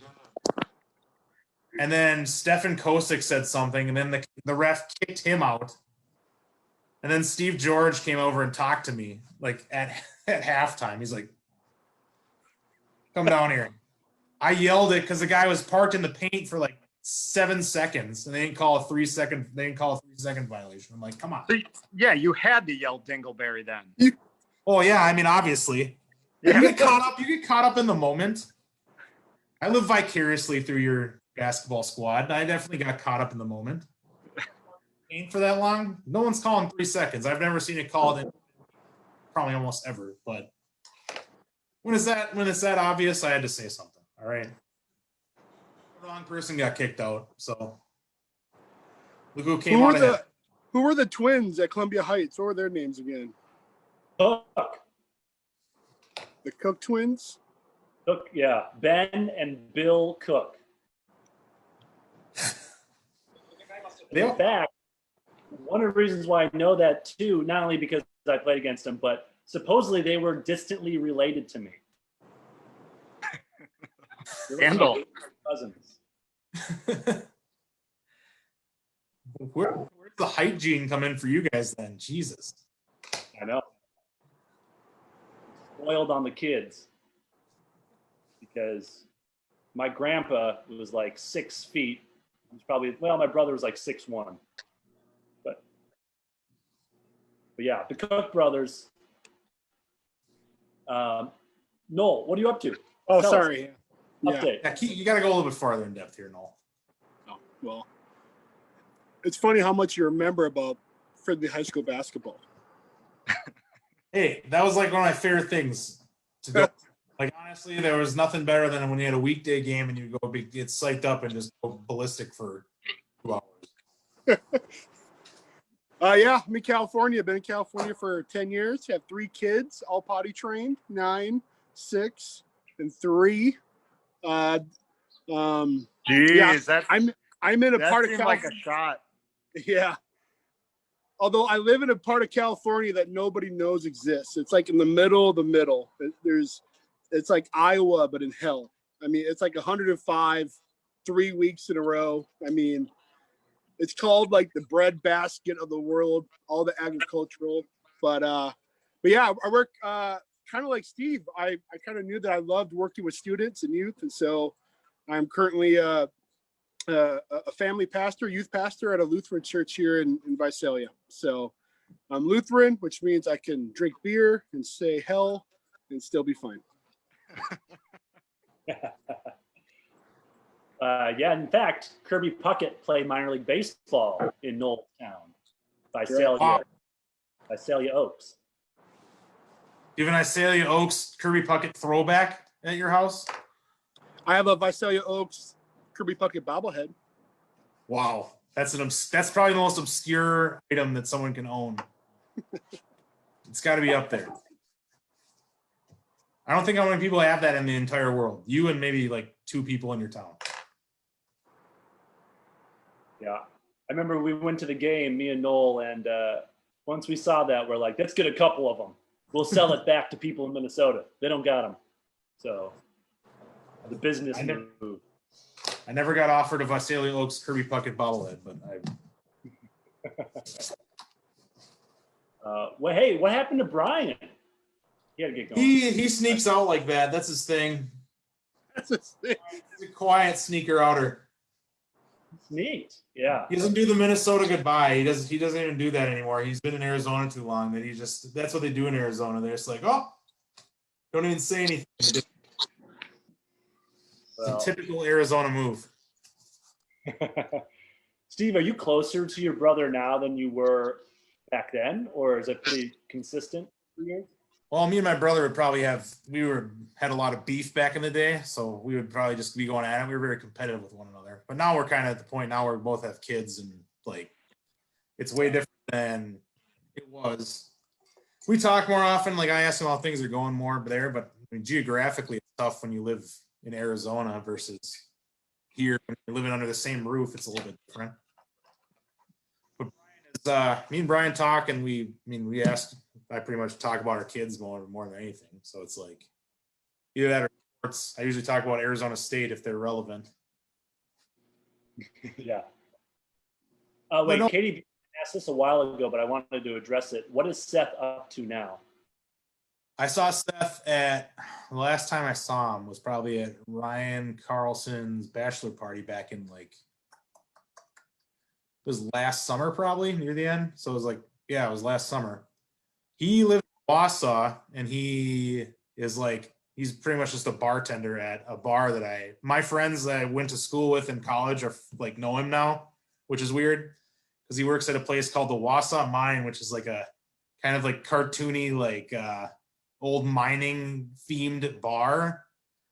So it's, you walk in, it's like Chuck E. Cheese, but with like fake skulls and like Pirates of the Caribbean a little bit. But it's walk in that he works there, and he's been there for he's been there since it's got 10 years now. So we see each other like once every couple, like probably a year and a half. He comes back every now and then. But yeah, he's been out there in Wausau for like over, which is helps when you're a Packer fan. Yeah, I suppose. He was always pretty hardcore Packers. I was always, Alexia. Seth lived in that house that you would never forget. You could drive in Fridley for like a year, like 20 years later, and I'd be like, that's Seth DeLorme's house. Yeah, right, it's a pretty, well, if you've ever been inside it, you would be never forget it either. So I'm pretty sure I got the plague one time from it. You'd always have cats that would just like the cats were always jerks, and you'd seriously fall asleep if you had a sleepover there, and they would attack you in the middle of the night. So you're like on edge the entire night because they'd come and like grab your feet with it. They weren't declawed, so they'd come up and grab your feet in the middle of the night like that, and just scare the crap out of you at like 3 o'clock in the morning. Like that was a nightmare. That was brutal for a while whenever we go there. Like, hey, let's just go to my house where I don't have terrible cats that want to kill you in the middle of the night. Try that. Marilyn Mills was also a Packer fan, and she just gave a shout out to the Packers. Lexi Thomas gave a shout out to Lexi married Brad, so that's another Fridley couple. You got Miranda Mueller. Joe Brown weighed in, and then you got Shayla. Shayla also weighed in. So, you know, you guys are all loved. German club. I have a question real quick. When are we going to address the most horrible game in the history of mankind? The biggest scam in the world, Corey Kelsenberg's locker game in Fridley High School. When is it appropriate to bring that up? I don't remember this. He was close to me. You're J and K, so I gotta remember what this is here. You talking about Carnival 557? Yeah. 2 throws for $1. You make it, I double your money. Oh man.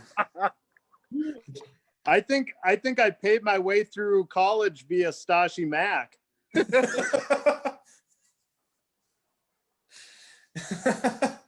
His hands like couldn't hold the ball. They were so big, but he kept coming back for more. Yeah. How did you sell it to him? Or did you have to? I said 2 throws for $1. You make it, I double your money. That's all it took. That's all it took. Simplicity. That game belonged to 49ers Day Carnival. That's how.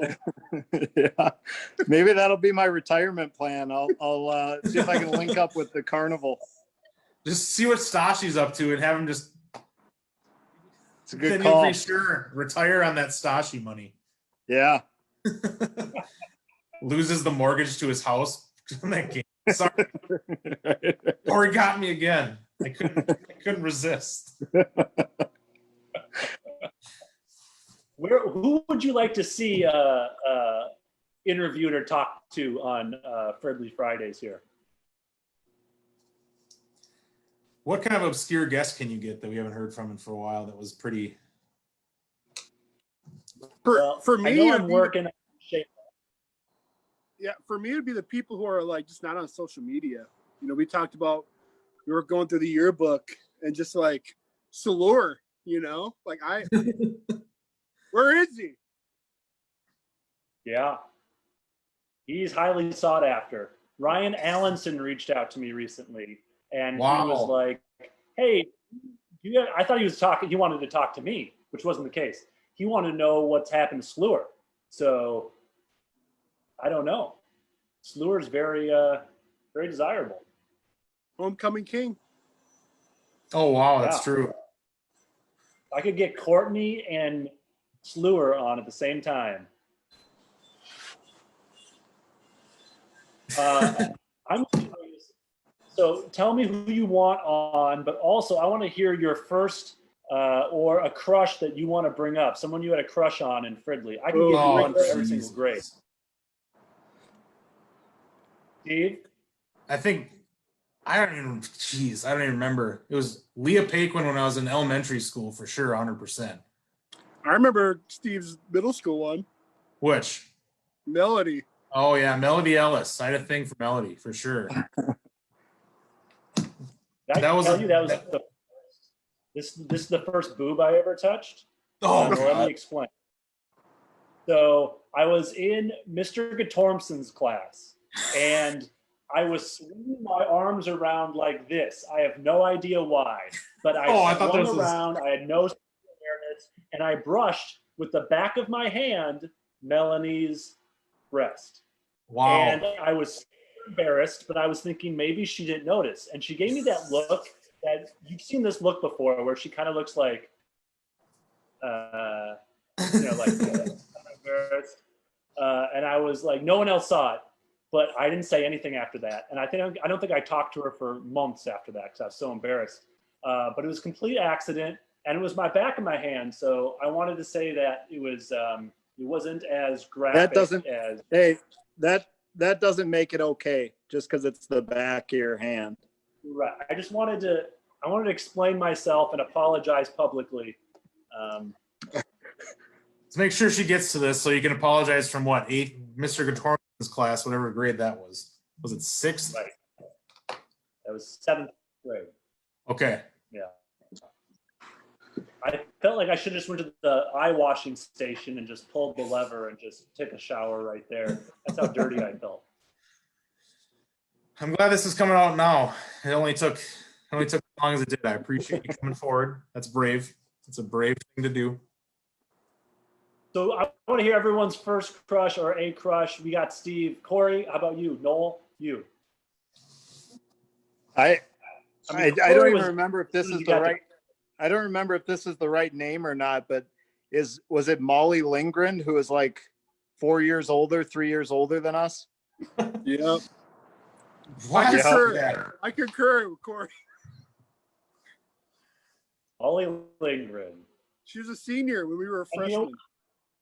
Molly was so nice that it wasn't like, oh, you liked someone that was actually mean deep down. No, she was just a genuinely nice person. So when she dated Danny Bichetti, you're like, those two are a match made in high school.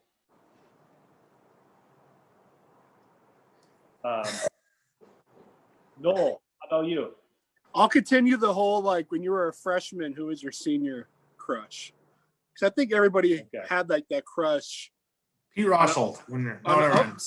Yeah, on an upperclassman that you just whatever. Marissa Olson was my senior crush. Wow. When we were a freshman, and I let her know like every day, so there's no secrets being told right now, but she knew.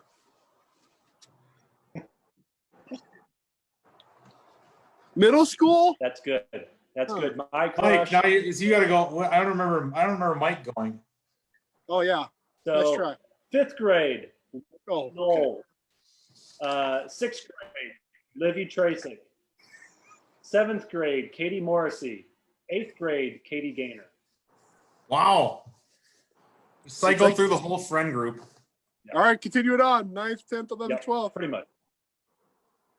9th grade. Katie Gaynor. A duplicate. 10th grade was a transition period, but I kind of liked Katie Gaynor, and then slowly Rachel Allen, and then junior year Rachel Allen, and then senior year Rachel Allen and Anna Johnson. God. I was always jealous because Rachel always had a thing for Corey. Ooh. Oh, here we go. But Scandal. So you guys threw down at basketball practice and threw hands. Hypothetical relationship ideas here. Yeah. I was always my favorite memory of Anna Johnson was when we were in alphabetical order for whatever reason in gym class. So I was always next to Anna Johnson. And I'm 300 pounds, and she's 100 pounds. Like, hey, we're doing the canoeing unit here, so let's get out on Moore Lake. Every time I drive by Moore Lake when I'm working or anything, I just think about that immediately because I was just terrified that I would Anna Johnson in the lake. Like, either one, I'm screwed. Either she's up here or down there, or it's like either one's a teeter-totter for her. So I'm like, I can't dump Anna Johnson in the lake. I'll just never forgive myself for that. So that was my number one. She was my locker buddy, and then Shami Haved was always next to me too. Shami was always super into Laura Knowles, like an uncomfortable amount of into Laura Knowles. So Laura would be always around there because her last name was Kay, and with Anna, so they're always together next to us. There's another Fridley marriage. Ooh, Shami Haved, yeah, get him in there. Maybe like an Alicia Bargoot or something like that.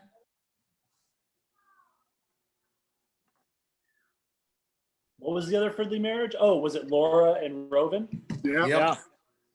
They didn't even get together till after high school. He liked her forever, and then they finally got together like college, I think. So is there still a chance with me and Anna Johnson? No, I don't think so. All right. She's happily married. Yeah. Unbelievable. No, Roven just had his second kid like 2 weeks ago. So another product kid just continuing on the Fridley alumni. I saw parents, speaking of Livy, I saw them walking. I dropped my kid off at my mom's house today. She wanted to see him because she's on MEA this weekend. Remember, MEA weekend was awesome. So my mom still works for Fridley Schools, and she watched my son today while I worked. So I saw Livy's parents walking down the street today. I was like, that's very coincidental for today's discussion because I could tell that it was Livy's parents because they're probably the most recognizable parents in the history of Fridley High School. I mean, if you saw them just now, you'd be like, yep, them. They both look very unique. Very unique looking individuals, for sure. I remember Mitch Tracek and his brother Ben Tracek. Those two guys, very funny people. Do you remember who you thought was the funniest person in high school? Or, you know? Oh, man. You came on pretty strong, Mike. You were like a dark horse for a while, and then yeah, you really honed your craft. You're up there. Thank you. It's I really wanted it. Yeah, Mike, it was definitely you. You're honest? Is this just a thing that you want to do just to stroke your Yeah, here we go. like, oh my God, you're the funniest guy I know. Yeah, well, this is my thought is I always thought Ben Tracek was hilarious. I always thought Joe Saverny was hilarious. I always thought Yes. Then Leonard was hilarious. Grade below us.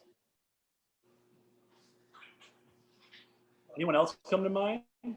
Well, I mean, I think you were for our grade, but the grade above us had some characters. Vince Traver, Jake Seibel, some of those guys. Some of those guys. Mark Mihalich, I think, is one that pops out for me. Did you guys go see Blair's stand-up routine at Acme? He had one? How long was that? Blair, yeah, I think Blair did amateur night at Acme, when he was a senior. I think I saw it on YouTube. I remember a YouTube video floating around out there.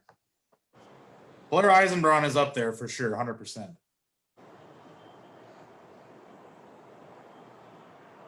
Steve Wicht, probably.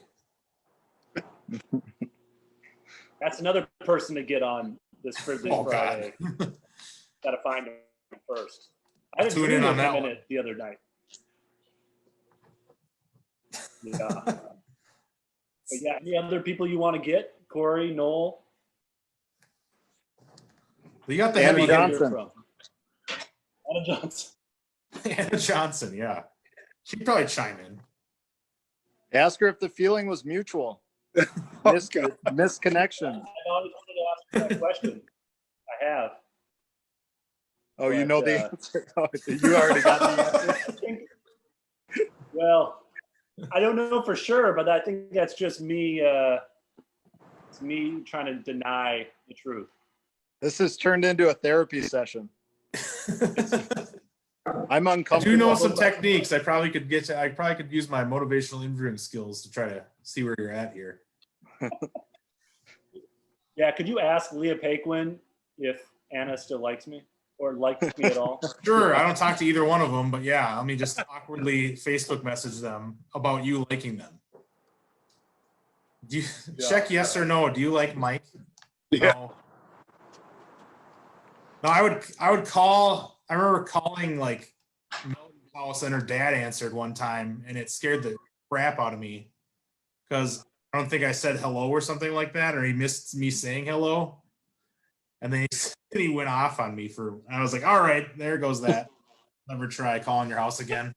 Then you had to go through the buffer from you calling, and then the parent had to answer to get to the kid, which now we didn't have that. They could just be like, all right, let me text you directly.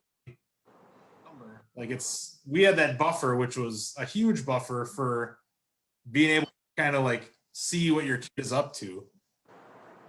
Now you can just be like, all right, let me just see a Snapchat or whatever else. Like it's way easier now. You don't have to interact with your terrifying parents.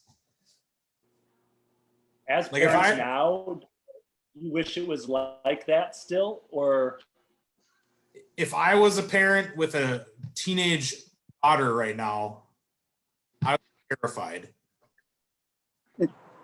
Easily. There'd be no question I'd be terrified. Just because of the accessibility. I believe me, the kids have, like I've seen kids come in from when they're at the juvenile center from when they first started the way they ended up, and it's like all choices they make along the way, they kind of lead them to the path that they go that they don't notice, but it's like they can figure it out or they can go downhill pretty quick. Like that scared the crap out of me if I had a daughter that was an adult right now, almost an adult. Like it was something, oh my, like this better not be it if I have a daughter, because right now I have almost a 2-year-old son, and I feel fine that I can handle that. But the daughter portion, I don't know how you guys are going to do it, but I would be terrified. Yeah, I've got the 6-year-old daughter. I can echo that. I am terrified. Imagine technology in another 10 years. Yeah, if you think back to what it was like 10 years ago compared to now and then project that, yeah, that's scary. We had predictive text was a thing that we first got on our Nokia cell phones back in high school. Right. Yeah. That was like revolutionary. We had AOL Instant Messenger, which was like the go. Oh yeah. That was our text messaging. Man, that's made me like, I'm actually like pretty elite at typing just because I type all day. But that made me pretty much not suck at typing, was AOL. Like you serious, not Mario typing, not typing class. AOL Instant Messenger, 100% was like the one thing that made you like be able to catch up on typing. Was your screen name was Scoob69? Yeah. No, I think it was 78 because that was my high school number. My college number was 69. That's why I picked. I don't know why. It was the one that was available. It was 62 or 69. I'm like, well, come on. Like I'm be cliche, but come on. like, am I gonna pick 62? Am I really pick 62? No. Any kind of interior guard spot, I pick 69.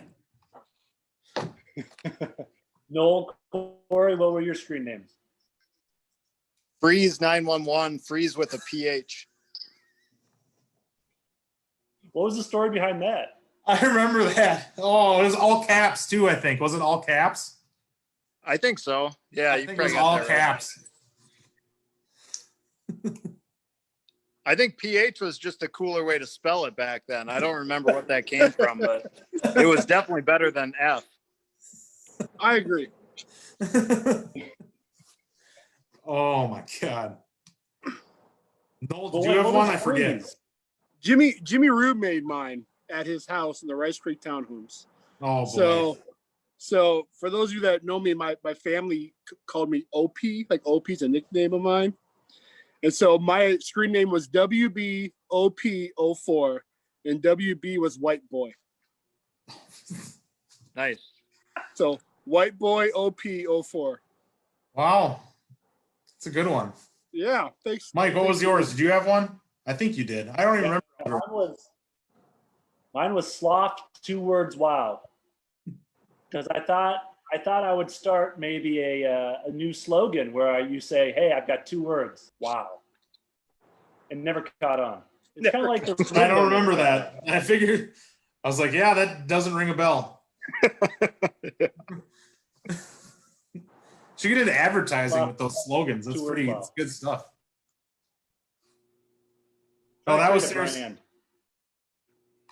Who else? I don't even know. Like I have to look through my yearbook here. To be honest with you. Anna Everybody, if Johnson you're was Golfing Girl on your 21. We should start up get everyone log on to AOL Instant Messenger, even though it doesn't exist anymore, and then that's how we'll communicate for them. And Lexi says her oldest son is in 7th grade, and the girls are way more aggressive right now when it comes to the whole crush stuff. It terrifies me. Yeah, look at that. Protect your daughters out there. The girls are more aggressive. Well, I mean, I don't know. I've seen them on Facebook, and your kids you got a kid, so I'm sure you're probably gonna be able to have to fight off the girls there for that guy after a little while here. Those 2 are both pretty good looking people, and you have a good looking kid. Yeah. Yeah, I mean, it's in what? I think they're in from Rogers too, so I'm thinking that's like the smaller school area. Maybe they just have a higher girl population there or something. My kid's almost 2 years old, and I'm just like, I'm so glad I don't have to do distance learning right now. That's the thing. I was terrible. I had a kid that was older than that. I don't know how you guys handle that stuff. Wait, they're going the new math too. Like, I don't know how you're gonna do that. Like, that's 2. They're not in school yet.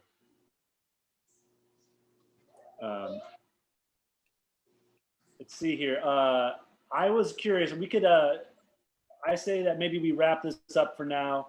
Yep. But what I wanted to leave with is if everyone wanted to share a memory of Steve Jacobson, since he's the highlighted person. Thanks. Share a moment, a memory of Scuba Steve. And if you're listening, maybe type out a moment of Scuba Steve. So yeah, anyone can go. Thank you. Let's give the people what they want. That's right. It's crickets. Yeah, Steve, nothing. I don't even remember. Who's that? He was the only much. he was the only other person I knew with a waterbed, so that was unique. My heater stopped working in that waterbed, and I had to put like 12 blankets down on it. My mom wouldn't buy me a new bed. I'm like, I'm getting while I go to sleep. Like, come on. Waterbed. Yep. This probably doesn't sound good, but my memories were mostly those sleepovers and all the shenanigans that came along with those that we won't mention on air for fear of retribution and Connie doing something with it. I think we passed the statute of limitations. Well, you never know with who's in leadership roles in Fridley what they'll try press. Right. Smart. Connie's going to cancel us. I do Stop name remember dropping those Connie. She doesn't need more sleepovers. press. Yeah. I remember those sleepovers, and I won't indulge too much, but I do remember at one point we were like running outside to TP someone's house. Oh, he's narking and we us. ended up going to Kareem Abdul-Rahman's house. Oh, and we TP'd it for like a little bit, but I think if I remember correctly, it was me and you, Steve, and we're like, we just felt too bad to continue to do it. We kind of just felt just like we thought like, yeah, we got this. then like after 1/10 of a roll of toilet paper, we just gave up and we ran away because we were too afraid, not of getting caught, but because we felt bad that they would have to take it out of their tree. So I remember that.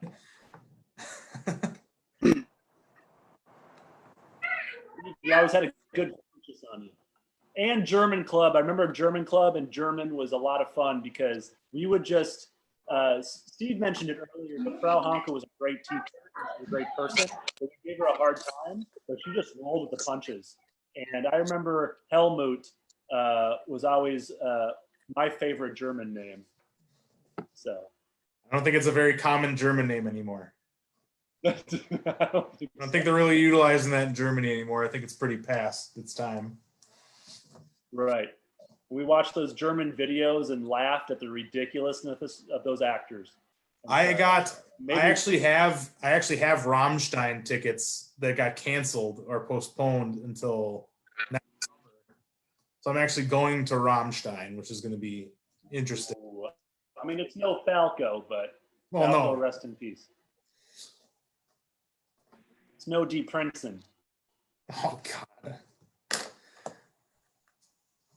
Rammstein, that's awesome. See, German class meant a lot to you. That's the first I heard of Rammstein.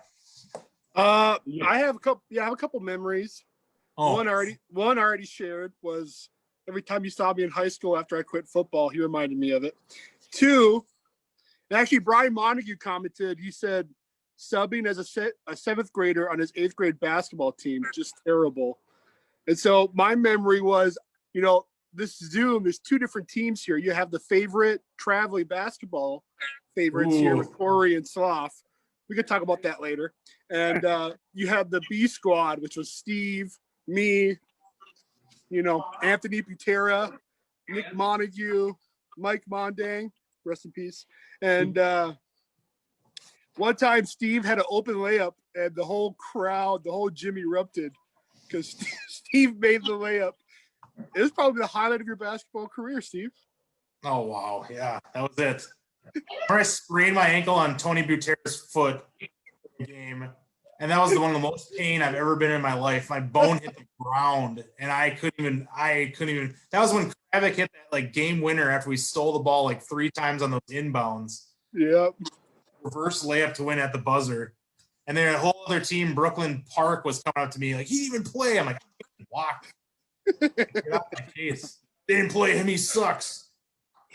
I'm the team manager, right? No, that was always fun when we combined our forces with the teams, the 8th grade team basketball, whatever that was called, school ball. Yeah. The dumbest name for a basketball team. School. It's a school ball league. Oh, good name. Really creative. Aaron Lind was the best coach we've ever had. Who? Will you tag Mr. McDonald in on this? Tag McDonald and get John Swanson and McDonald in here. And Gary, let's have a breakdown of X's and O's. Yeah. Did any of you have Taurus as your basketball coach? Oh, I did. I quit because Taurus was my coach. Patrick O'Brien's stepdad. I quit 100%. I'm like, nope. I don't want him to be my coach. I'm done. The first practice was terrible. I was like, no, this is not my style. Sorry, Taurus. Nothing against you. I remember him getting kicked out of the gym in 3rd grade for getting in a fight with Danny Nalepka's aunt. I think Danny Nalepka's aunt could probably take it. Was? I guess who was on that 3rd grade team of his. Yep, that's it.